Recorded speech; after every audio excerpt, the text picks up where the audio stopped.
Hey there, guys. So I want to thank you, as always, for taking the time to check out this week's live stream. Let me get this pulled up here and we'll get started. So, as always, guys, I do want to mention my website, which is bponlinefitness.com. Again, guys, you can check that out for information related to online fitness coaching as well as free fitness advice. I have a free blog that I upload to each and every week there. And I also have a email list that you can sign up to where I send out an email newsletter every week. And there is also videos on there of previous live streams. I do have a YouTube channel as well where you can check out live streams. Of course, if you do want the link to that, feel free to let me know. But a ton of information that you can check out there. So let's go ahead and get started, guys, with talking about this topic today, which is about tendons and joints and why having strong tendons and joints matter. So, in this topic, we're going to go over quite a bit of different things and different points as we, sort of understand why tendon and joints make a difference and how they really connect overall to muscle growth and muscle gain. So, hold on, give me just a second. Let me fill my screen here because it's off. So, I apologize. I seen that on screen, so I just I had to change it. All right, so let's go back here. So, for today's agenda, we're going to talk about a bunch of different points related to muscle tendons and joints. So, the first point, of course, is on muscle tendon connection, as well as lifting heavier without injury, longevity in training, tendons as force multipliers, the injury progress trap, adaptation speed, muscle versus tendon, the role of isometric and eccentric training, joint stability for muscle activation, mobility and range of motion, as well as nutrition for connective tissue health. So there's a wide variety of topics that we're going to be going over today, and I will explain them so you have a better understanding on what each of these points mean and how they can make a difference in your workout routine. So the first point here is the muscle tendon connection. So what it is. So basically tendons themselves are connective tissues that attach to muscle, that attach muscle to bone. They transfer muscle force into movement. So why this matters for muscle growth and why it's important to be aware of is that strong tendons help to lift heavier weight more safely. They also reduce the risk of injury, especially during intense training, as well as supporting consistent progress over time. So there's many performance benefits that come with having strong muscle tendons. This includes, of course, improving force transfer efficiency, being able to transfer force, lifting weights more efficiently is what we're talking about there. It also enhances your stability in lifts, being able to control that weight more properly and not having to, not losing control of that weight. It also allows for greater training volume without breakdown. So you're able to lift more heavier weights over time, and that's another aspect of it. So again, keep in mind that tendons are that connective tissue that attach to bone, and they are the way that the muscle is really reacting. It's transferring that muscle force, the movement, it's transferring that movement from what your muscles are doing. So lifting heavier without injury. So eccentric training is one thing to keep in mind. And this is basically slowing the lowering phase to remodel tendon fibers. Eccentric training is something that I've kind of touched on and I've went over. And basically what eccentric training is just being more mindful on how you're performing the lowering phase. So like I've mentioned before, is there's two different, well, technically three. There's three different phases that you go through in a workout. There is an eccentric phase, a concentric phase, and an isometric phase. So the starting phase when you're lifting the weight is known as the concentric phase. This is the lifting portion where you're bringing the weight up. There's also an isometric phase, which is sort of in between both the raising and the lowering side of the workout. So this is kind of like the brief pause that you have between that lifting motion and then the lowering motion. So that's isometric, and the eccentric is where you're going into that lowering phase. And so that's where we're helping to really build more of those tendon fibers when we focus on maximizing and really emphasizing more time under tension in that lowering phase. So there's different exercises you can do. Of course, you can be mindful of this in any workout where you could slow down your reps, but there are also exercises that are designed to focus a little bit more on different aspects of these phases.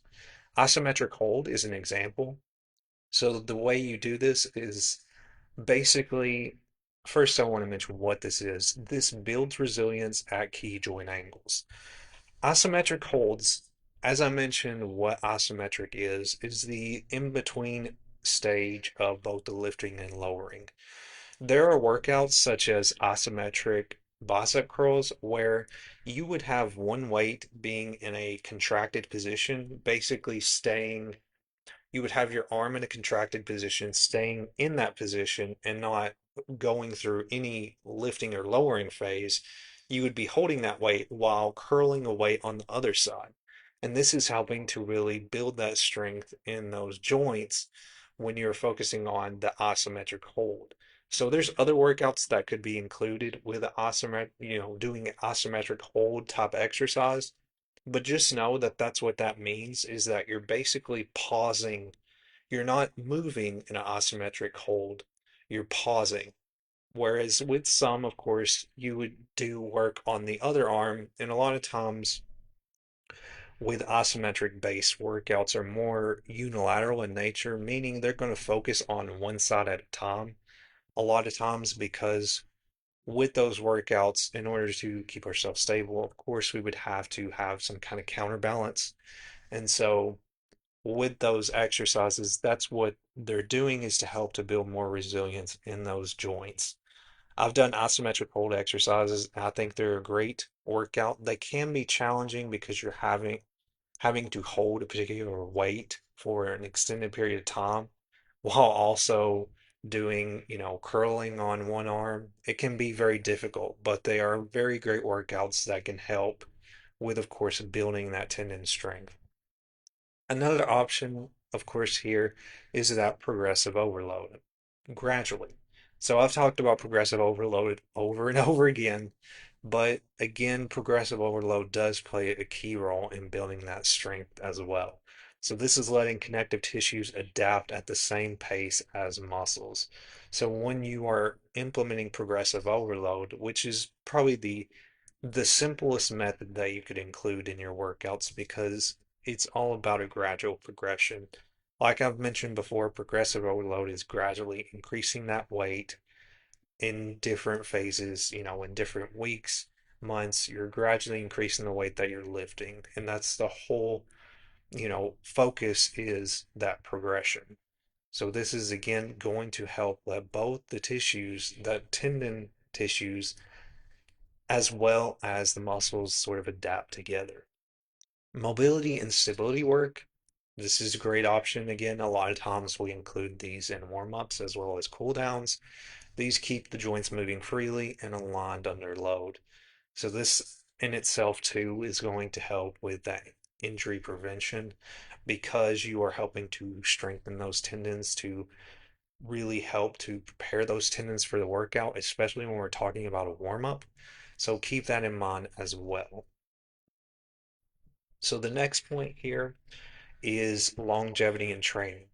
And this, what we're talking about when we're talking about longevity, is basically about as we age, being able to perform, movement, as well as overall being able to, stay active with exercise as we age.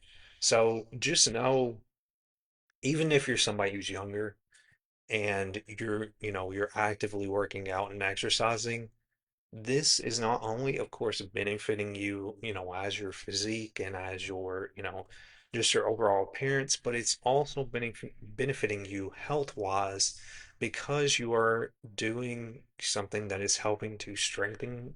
strengthening different aspects of your body, your muscles, your tendons, your joints. When you're placing pressure on those parts of your body when you're doing weightlifting, it helps with longevity, especially as you age, and you're going to be able to do things, that people, even, if they're older than you would be able to do more, or even if you're not at the same age and you may be older, you'd be able to do more than they're able to do because you're already training your muscles and you're keeping your muscles active. So that's what we're talking about when we're talking about longevity. So muscle size can be built in months, but tendon and joint strength develop over years. So without strong connective tissue, progress is limited and injury risk rises. So tendons again transfer force to bone. Weak tendons lead to reduced strength potential. So keep that in mind. Joints are what helps provide that stability and mobility for safe, efficient lifting. Healthy connective tissue supports decades of consistent pain-free training. So keep in mind that the way you understand, that you have good connective tissue is when you're having limited, risk of injury. If you're not getting injured as often, though that's a good sign that your joints, your tendons are working properly and they're strong. If you do get injured pretty often, that is a sign that you may have an issue. Of course, I'm not somebody who's a doctor. I'm just a personal trainer, so I can't say, that anything's the case. I can't definitively say something is the way it is that way when it comes to, injuries or, you know, being able to, get injured easily. But I do want to mention that as you're exercising and as you're working out, you naturally are going to help build that strength in the tendons and the joints. And it's going to help you not only just, even if your goal is just to get, a good physique, when you're focusing on strength training, it makes a difference as you age. It makes a difference how you feel. And I've talked about this before. It does make a huge difference when you place a priority on your health and, putting exercise in your routine. It makes a huge difference. So know that it's not just about your physique, but it's also about your overall health. So tendons as force multipliers. So what they do, of course, tendons connect muscle to bone, transferring that muscle contraction into movement. So they function basically as a biological spring, storing and releasing that elastic energy. So like I mentioned before, a good example to understand when it comes to tendons is talking again about those different phases that I mentioned when we're going through an exercise. So, like I mentioned, you do have a concentric phase, which is known as the lifting phase or raising the weight up. You have the isometric phase, which is the in between phase, and then you have the concentric phase, which is that lowering phase.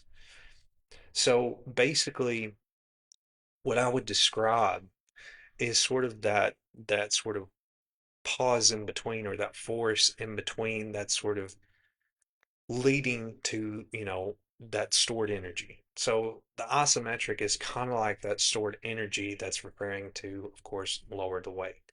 Or, when you're getting ready to do the squat and you're at the, the very bottom position, that's sort of that stored energy. And then from there, you are lifting, and that's that energy being released. So that's sort of a good way that you can sort of identify what the tendons do themselves, is they're transferring that specific contraction into movement. So that's what I wanted to sort of make it a little bit easier to understand what we're talking about. So why do they multiply force? So strong tendons again increase efficiency of power transfer. So you're able to transfer that power between your tendons and your muscles more efficiently. Elastic recoil adds force without extra muscular effort. It makes it more seamless to basically perform workouts. It also allows you to lift heavier weights at a more explosive movements. So you're not only, being able to lift weight that you wouldn't normally lift, but you have more force on how you lift that weight. You can lift that weight even more, more rapidly and quickly than you could before. So that's where tendons play in. When you have those strong tendons, you're able to really adapt and to do more movements with the weight you're lifting. So the injury progress trap. So again, why strong tendons and joints matter. So this trap is defined basically by, keeping in mind that you may be making great progress in strength or muscle gain, but that injury is going to happen and everything starts to stall. Progress halts, training volume drops, and momentum is lost. So the hidden weak link here is that muscles adapt faster than tendons and joints. So without strengthening that connective tissue, the gap increases the risk of strains, tears, or chronic pain. So the domino effect is that injury can lead to reduced training, loss of gains, and frustration, as well as the risk of quitting. So recovery often takes longer than the initial training phase. So what I want to mention here too is that even when injury happens, it's still important to, sort of understand that even when you have those moments where you have that injury and you kind of, feel like you can't move forward. I've had this happen before where, I've been consistently going to the gym and then, I get to a point to where I injure myself and it feels like it stalls my progress.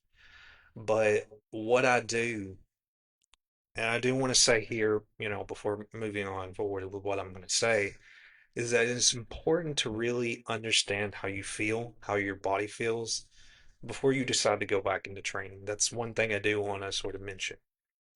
With me, what I did whenever I got back, because I had injured my wrist at one time, I've sort of injured my lower back. It's mainly been like sprains and strains, not major injuries that I've had. But when those happen, it's very difficult to get back into a normal training routine because you have sort of that barrier where you can't really efficiently do the workouts that you could before. What I always do if I have that sort of, time where I have an injury and I'm trying to get back into exercising, the easiest thing to do is, of course, lower your intensity. Do what you can, do the exercises you feel you can do and, try to do the ones before. But if you have, if it's becomes really difficult to do those exercises, then try another different approach. There's a ton of exercises that you could perform that would, help you still, let your body repair from that injury, but where you can also still exercise without, any risk of hurting yourself. So again, when you have those moments where you go in through an injury, still train those muscles slowly. Do it gradually. The way that I describe, as far as like going through this sort of moment where you're injured and then you're trying to progress back, it's okay to slow down. It's okay to, slow down a bit and then sort of pick yourself back up. Those things happen. It's going to happen where you're going to have moments where it seems like things stall and that it feels like it's going to take longer to get there, but that's okay. I mean, that's with anything, there's many different things that happen, especially in a workout routine. But just know that, when you have that injury, just lower your intensity a little bit. Lower the weights you're lifting, still do the same types of exercises, try them out. Of course, if you have a lot of pain, don't perform those specific exercises, but try out exercises, that still allow you to work out. You still stay active while,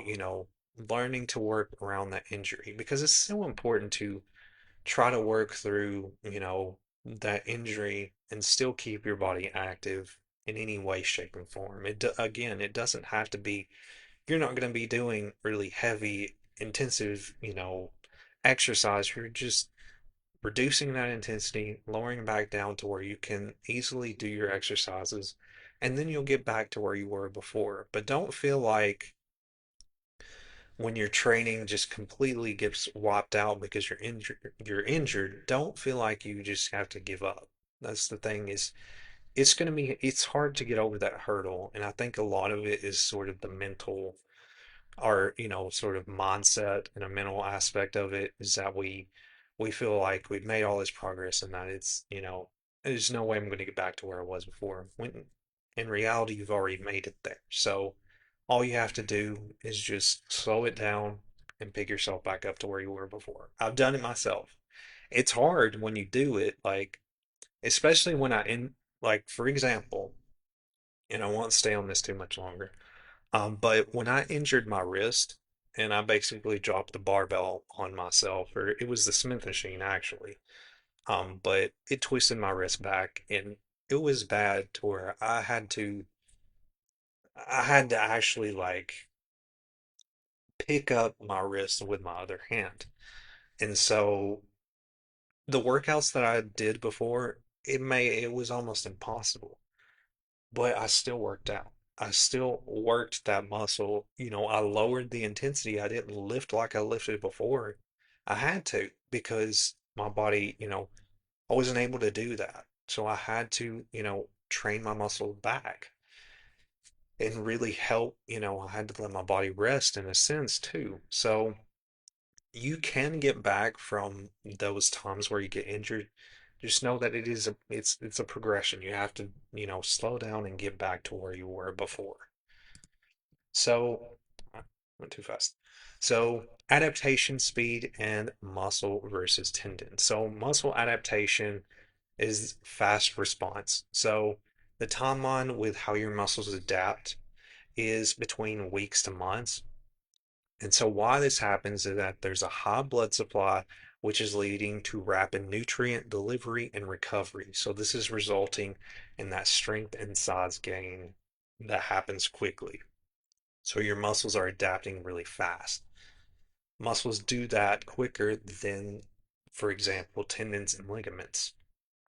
So there's a slow response when it comes to tendons and ligaments and how they adapt to movement and speed and weight over time. So it takes months to years for those tendons to, really improve and really get up to speed with how the muscles are reacting to weights. So this leads, of course, the reasoning being is that there's low blood supply that's happening with muscles or tendons and ligaments. So there's a slower healing and structural change that's happening. So keep in mind that when you're trying to build strength in those tendons and joints, they don't build strength in the same way that muscles do. They don't respond as quickly because of the blood supply that's being flowed to those specific, tendons and joints. So this can, of course, result in the gain in stiffness, collagen density, and load tolerance taking much longer. So it takes a little bit of time to have those adapt in the same way that muscles adapt as you're getting started. Because likely you've seen that when you get started with weightlifting, or if you're somebody, especially somebody who's younger and they get started with weightlifting, they gain muscle very quickly. Muscles adapt faster, but it's different for tendons and joints where there's a slow response and where, there's still a high risk of injury. Even though you have more muscle, there's still a risk of injury there because of your tendons and ligaments aren't as strong. So that's what I want to get across there. So the next point here is the role of isometric and eccentric training. So I discussed a little bit about isometric and eccentric training, but I want to sort of expand upon this and sort of understand, share more why this plays a key role and really can help with that tendon and joint strength. It's a great method to include in your routine if you're really wanting to help with building those tendons and joints. So the role of isometric and eccentric training. As I mentioned, isometric training is more of a static type of training.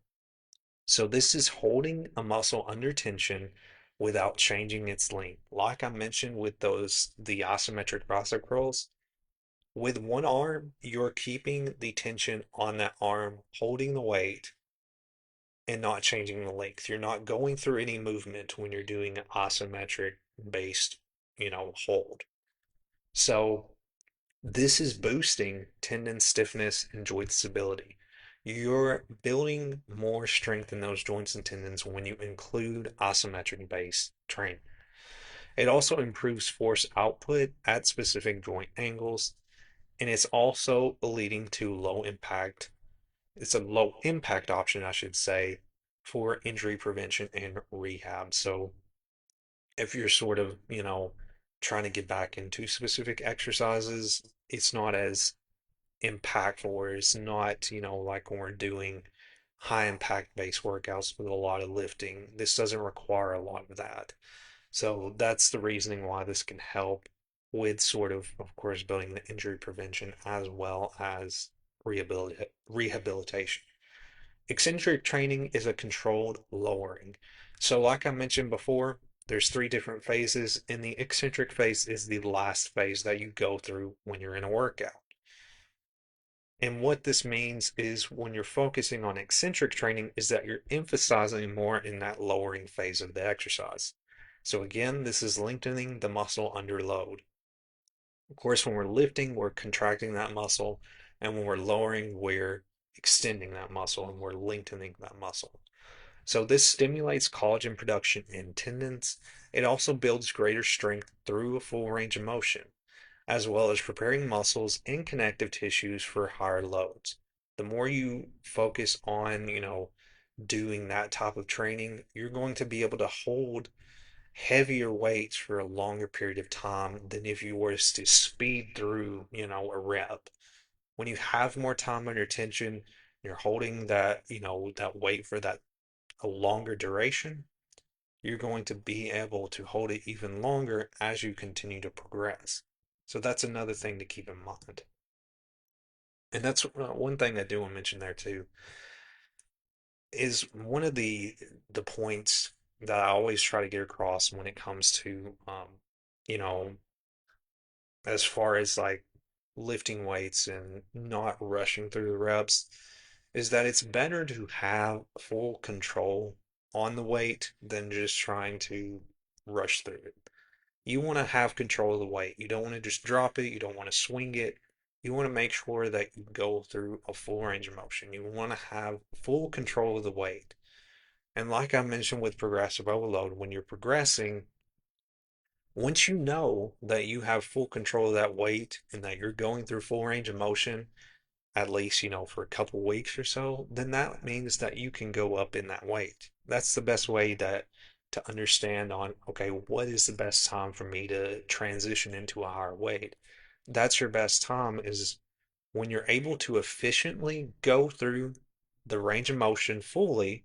You're not swinging, you're not jerking.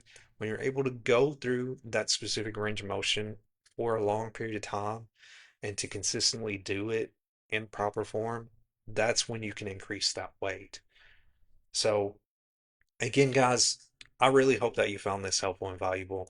I did want to mention that some of the points did get cut on this. I had forgot to mention that there was a few points that I didn't discuss in this stream, so I do apologize for that because I had to cut it short. But thank you guys for taking the time and for really just giving your attention to me and really helping me to, of course, share this information and to be there to support me throughout everything I've built with online fitness coaching. As you guys know, I've been doing this for going on 4 years at this point. I've been building this business for a while.